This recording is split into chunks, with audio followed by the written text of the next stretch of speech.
Is hope lost, lady? Pride abandoned ye by the side of the road, lioness dying alone. Is hope lost, lady? Pride abandoned ye by the side of the road, lioness dying alone. On your face still traces of predator grace, never losing your feline refine, even as flies encircle your crown like vultures. They pluck out even the eyes of the blind. But I too am a scavenger here, gathering scraps of this ravishing culture until my eyes are filled. Spill over and still can't believe what I'm seeing. A dying lioness. No surprise I've never seen one, but neither do I wish to be the very last thing she sees. We slow the rented go windows roll down, letting russet dust settle equally on all of us. 2 Canadian aliens, 1 South African lioness. We don't choke the engine though, now it's growling at the tattered cat, and it doesn't feel right, listening to the life rattle out of her like a gate chain locking out the night. Not long ago she was top of her game, the top of the food chain, now slowly consumed by consumption, lying low to the ground like a pup tent, her skin stretching thin over bony ribs. Black lips mutter back to her heart till the very last beat, when the fire in her lion eyes freezes in the heat, and her sight sinks like shiny sunstones deep in riverbeds beneath her lids. The arid air throws dust over my vision, and I swear I see her leaping at the sun, where long ago she must have come from. But none so young deserve this, to wither of illness, invisible nemesis, crippling dignity. She may be a mother with youngsters to feed, like any other hunter gathering food for her brood of hungry cubs.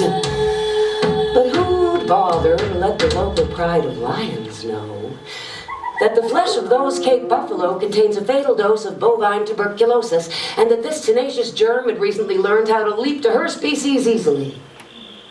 So you see, it seems our lion queen is being eaten by something she ate.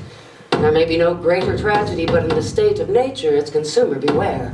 Even on the savannah, it's a jungle out there. Did she feed poison kill to her children as well? Was she guilty of involuntary regicide when the king of her pride laid claim to the lion's share of the prey, leaving behind just the nasty bits only hyenas would eat anyway? But therein lies the irony of infectious disease. Viruses couldn't care less about social hierarchy. Given equal opportunity, diseases would eat every body equally. But look how the eyes of the lioness suddenly widen awake. She's taking me in, never taking her glittering focus away. In a better day, I'd have been breakfast. I heard certain prides have acquired a taste for us Homo sapiens. Maybe fancy apes make a tasty break from antelopes, such as those skinny impalas, doe-eyed and nubile like a shy herd of schoolgirls with knobbly knees even wider than their thighs. How inviting they must look to those guys higher on the food chain who've got nothing to lose and nothing but a little time to kill. See how their prey stands stock still like fear where the devil it is, a bushfire taking no prisoners, finding no sacrifice too great to feed its fever, if even at the price of a few insignificant lives.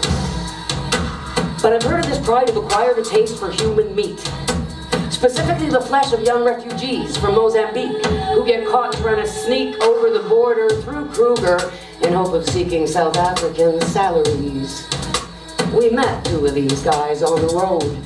Like young lions, they were walking, not driving, with nothing but a bottle of water between them. What kind of poverty must they be fleeing to risk being torn limb from limb by wild animals for the slim chance of advancing their financial situations? What else but desperation would make a man lay his life on the line that way, settling the wager at all or nothing? I saw those shadows of human misery all around me. It likely surrounded me on every side. I didn't have to look for it. But what I generally found was the opposite. Generosity of spirit and easy humor even where you'd expect to find bitterness. Maybe I was blessed in this, but the question I kept asking is, can it be true the most important thing to do is to somehow die while alive, then keep living through to the new day just to sit by the river laughing away like a baby hippopotamus?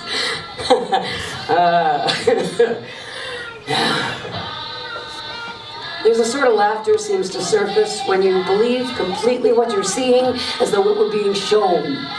Youthful, joyous, buoyant, as that of schoolchildren in Kanyamazani who can't stop cracking up for the two Canadians who came to visit them.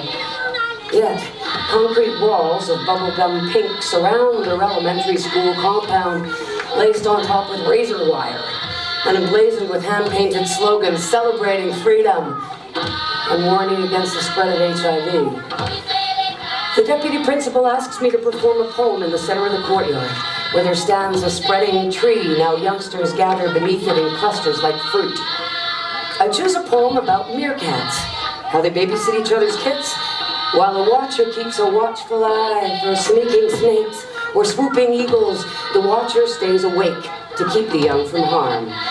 If a dangerous stranger comes near, it's the watcher who sounds the alarm. But the rest of the time when the coast is clear, she sings a little peeping song so they'll all know she's still near, and they've got nothing to fear as long as they can still hear another peep out of her, and then another.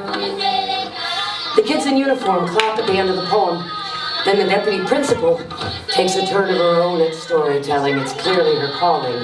Her hands spread wide as branches over the circle of children, sweeping them up in her tail of two Canadians who came from far away to visit them, friendly and sweating and smiling, all teeth like two white mice with sunburns. Then the buzzer sounds like a fire alarm, and young boys race to shake my hand like they take home some alien germ, while little girls place fingers through my hair as though it were falling water. I falter in my place then, to see in their faces the fire of their powerful heredity look up at me through laughing eyes. And I shy before their growing shadows reaching past me to the sun, where young lion queens and kings first came from.